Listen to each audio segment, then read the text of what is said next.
Hello, mwasuze mutya? Kansubire muli bulungi, mukulike omwaka. Happy New Year. Alutwa nkomyewo nga nina distro endala gyenzimbye. Currently nina operating system 4 gye bayita Shrike Linux. Endala bagiyita Arch Shrike, endala bagiyita Strike eya hacking, nina n'endala gyentumye erinnya eri local nga bagiyita Kampala OS. Netugenda okulaba kangize kanfune wano virtual machine. Ziri distro endala oba oyagala oziraba oba operating system zange oba oyagala oziraba ziri ku channel yange endala. Just oteekamu buteesi Shrike Linux Uganda ojja kuba oziraba. Saagadde ziteeka ku eno olw'ensonga nti eno channel yeri local, eri ey'oluzungu, mbadde saagala ziteeka zonna kubeera wamu. Tugenda kulaba eno ekola etya, nsobola okuyita mu bwangu tulabe. Zonna zizimbiddwa ku Linux.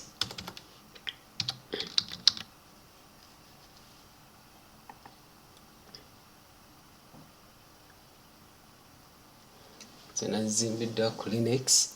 Nja kuba nkulaga link yeeno operating system yange endala gyenzimbye gye bayita Kampala. Njagadde ebeere local nnyo.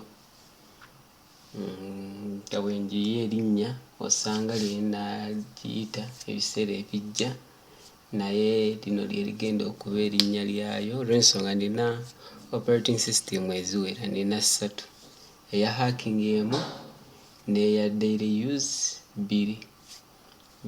Kati n'eno ekinkozesezza eno nti ngenza okizuula nga abantu abasinga tebategeera Shrike Linux akola atya. Kati nenjagala nzimbeeyo endala ng'eri local gyenja okusomesaako abantu okumanya Linux ekola etya, erunning etya bintu. Yeno tuloginze in, wano otuuka wano loginga bulogins in n'ebikkula. Eno wano ebbali ye logo gyenkozesezza.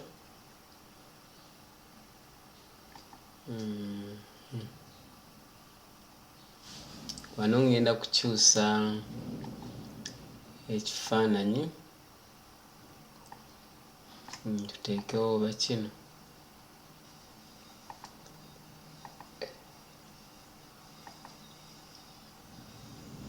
Nsuubira light si nnene teba affecting eyo gye muli. Stop. Bino byonna ebirala tobikola olw'ensonga nti bw'obeera ku main machine biba byonna bikola. Wano ndi mu virtual box oba KVM virtual machine. Kati yeeno logo yaffe, eno distro bagiyita Kampala. Kati okuginstallinga onyiga wano eppeesa erya wano, oba osobola okujja wano wansi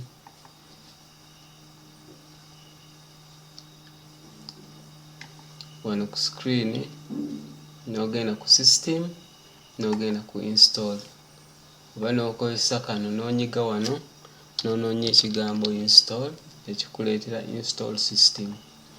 Tugenda biraba. Katusooke spawning installer. Yeno installer yaffe okuinstallinga Kampala Linux. Wano onyiga next, wano no choosing Kampala Kampala eno ye location yange.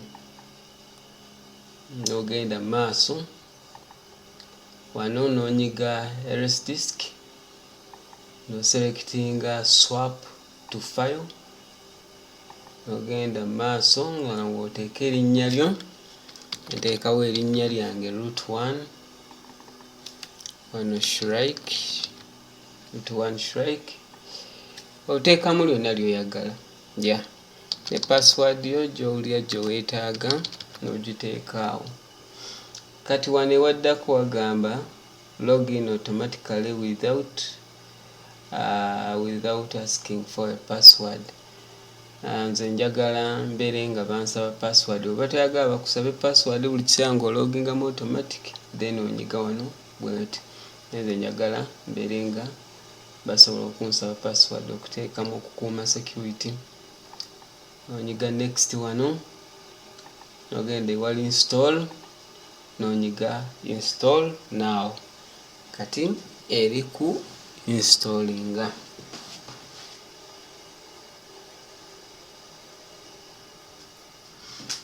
Kati bye tugenda okulaba ebirala, ngenda balagako ebintu ebimu byerina nti wano mu Kampala Linux oba Kampala OS, wonyiga wano osponinga, tugambe ojjayo gundi eno app finder w'osobola okusakinga ekintu ky'oba oyagala. Kati ze zino setting, kano akaddako wano ze setting era yeneze. Eno installer kanjiteeke wano ebbali. Ze zino setting, klikinze wali nejja. Eno gye bayita Thuna oba file manager yaayo yeeno. Neerabidde okuggyako zino zizze nga ziri automatic. We zijja nga nnyingi bwe ziti, just onyiga view n'ogenda mu hidden file n'oggyako nebeera ng'erina hidden files nga teziraga, tezidisplaying automatically. Eno ye terminal, abamanyi okukozesa terminal nga muba mukimanyi. Ensonga lwaki erinamuko ka delay akatonotono nti ndi mu KVM oba virtual machine ate njiwadde RAM mutono. Ensonga eyo, njiwadde RAM mutono. Kati eno ye terminal gy'okozesa. Nina app gye starteddemu, I mean gundi nina mbadde starteddemu Exo. Kati nja kiraba ekyo. Kati wano ye gundi eno gye tukozesa okugenda mu applications. Waba toyagadde kukozesa eno gundi eno file manager, osobola okukozesa terminal. Yeno browser yaffe Firefox, tulinawo Bluetooth n'eddoboozi wano nalyo weeriri wano.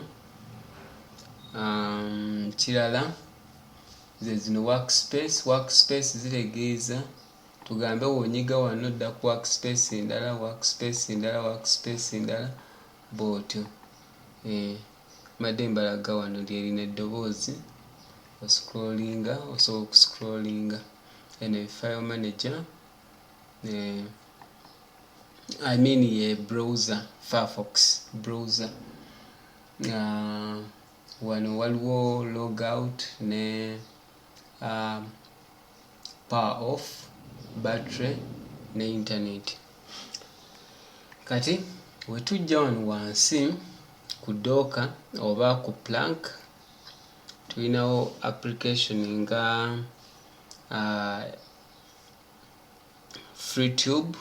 Eno FreeTube ekuyambako okuwatchinga YouTube nga tokozesezza browser, tolaba ku advertisement zonna tezibaako, kikozesa nga eri smooth. Illustrator ye image viewer, oba olina ekifaananyi kibikkulira mweno program. Netuddako FileZilla eno ekuyambako okudownloadinga ebintu okuva ku internet oba okubi uploadinga. Wano waliwo Krita ekolanga image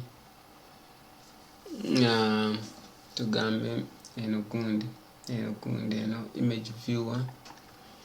Krita oba omanyi application oba program gye bayita GIMP. Tugambe osobola creating wallpaper oba logo osobola gikozesa ng'ekola ebyo. Waddako tuyina MPV media, ne tuba ne mousepad ebanga editor w'osobola okuwandiika ebintu byo.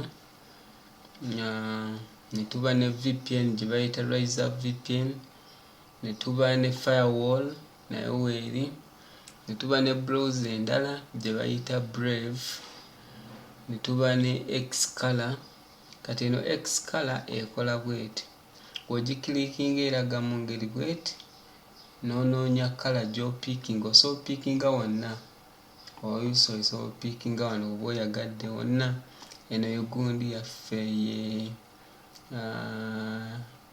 firewall, osobola opiikinga wonna n'ojja wano n'opestinga kala gy'opiikinze. Bwetyo weekola. Ekiddako tulina screenshot. Eno screenshot esobola okuba desktop yonna ekifaananyi bw'oti, okuba desktop yiino ekifaananyi n'okikuba. Kati oba oyagala okukiraba oyinza n'okisevinga wano. Kati tukisevinze.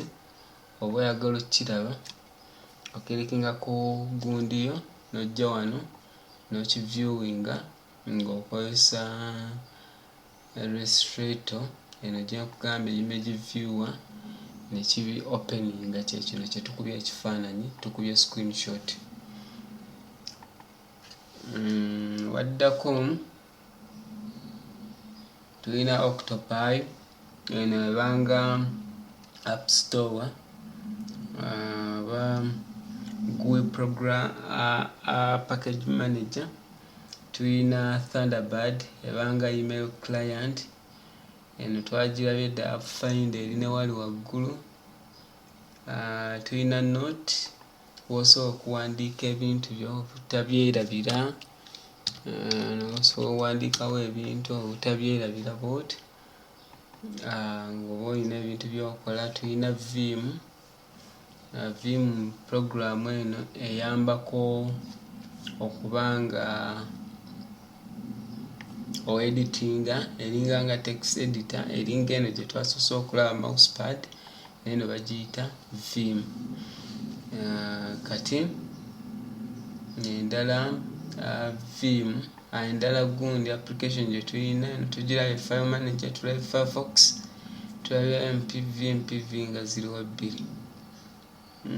Tulaba ne XFCE terminal eri wano tugirabye, ne tulaba kati eno install eri okuinstallinga. Ky'obikudde wano kyeraga ku Docker. Kati ye operating system yaffe, engeri lwaki ekola beeti nti RAM tono. Naye kankulage kati yeeno yennyini gye nkozesa ewaka wano. Yeno application gye nabadde sikulaze. Eringa nga YouTube client, eyambako kulaba video eziri ku YouTube nga tokozesezza browser, ate toba na ads zonna, toba na advertisement yonna. Osaakinga wano ekigambo, tugambe osaakinze Shrike Linux Uganda, ye channel yange ey'okubiri official, eringa nga official channel yange. Wosobola okulaba ziri gundi zino endala, zino operating system zino zonna operating systems zange ziri bbiri, I mean 3. Waliwo Shrike Linux, waliwo Arch Shrike, ne wabaawo n'endala empya gye naakazimba eya hacking bagiyita Strike Linux. Zonna ziri awo era osobola subscribinga bw'oti n'ogisubscribingako n'ebeera wano. Osobola okulaba gundi zino nga tofunye ads yonna, advertisement yonna nga tezze. tugambe kanklikinge kweno Shrike Linux.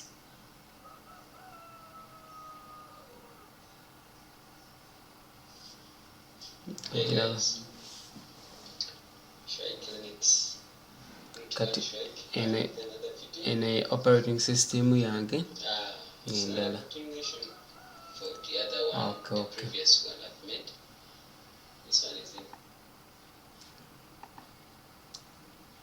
Alright, yeyo gundi yange, channel yange endala bagiyita Shrike Linux Uganda official yayo yeeryo endala, I mean official channel yange.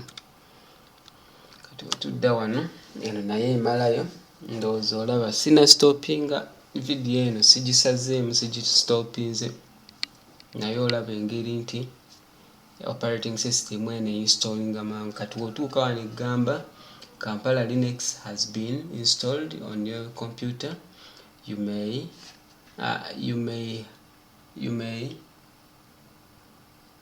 kino ekigambo gundi grammar yabadde mufu. You may always restart into your new system or continue using the Kampala Linux live environment. Yeah, kati restart eri clicked on. Oba toyagala ku restartinga then to restarting naye kiri required olumala okuinstallinga boot ng'onyiga done. Onyiga done ng'ebootinga emaze okuinstallinga.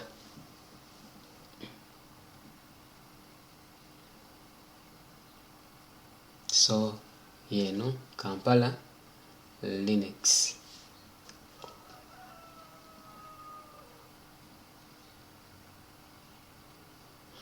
Ndowooza olaba ne mu booting Linux talwawo. Linux eri speed.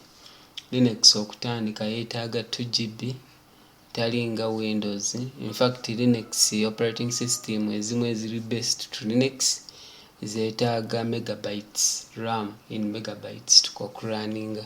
Ekifaananyi tofaayo, ekifaananyi kyesaze olw'ensonga siri ku main computer. Ndowooza olaba ndigirunningira mu virtual machine. Ya virtual machine mwendi okurunningira, siri ku physical computer. Kati ntaddemu password yange nenkola login. Kati yeno ebikudde. Wobeera ku computer yo yennyini ekifaananyi kino kijja kujja automatically. N'engeri gye ndi mu virtual machine kyesalaasala. Kati wekiba kyesaze onyiga right click n'ogenda ku desktop n'onyigaawo. No selecting ekifaananyi, no selecting image yonna gy'oyagala okukozesa n'ogiteekawo bw'otyo. Yeno operating system yange ey'okuna. Kati nina operating system 4.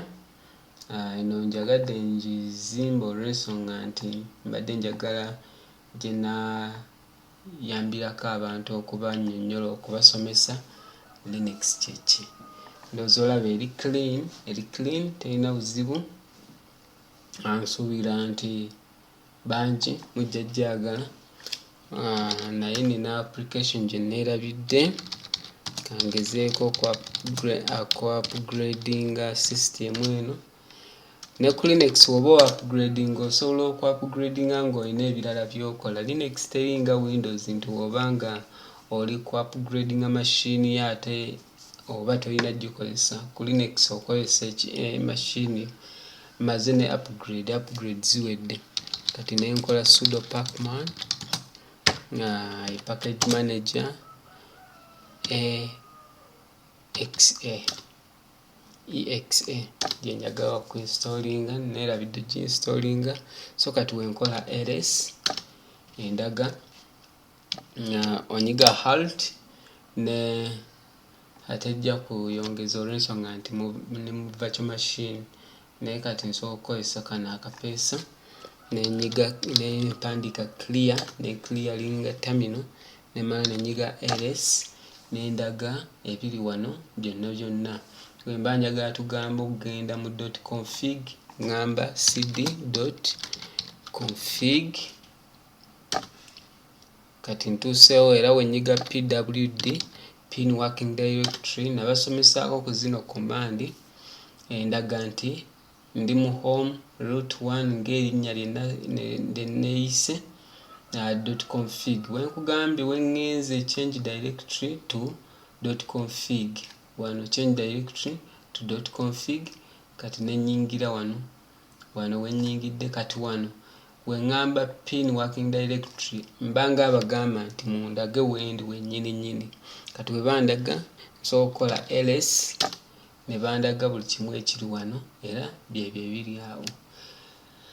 Kale mwebale kumpuliriza, ndowooza olaba kati etandise okwanguwa olw'ensonga nti luli ebadde RAM ate nga eri kuinstalinga. Ndowooza olaba kati wedduka, ogiraba ndowooza wedduka.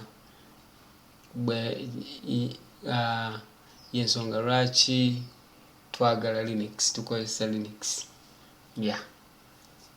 Kale mwebale kumpuliriza, mubeere bulungi, mubeere n'olunaku olulungi.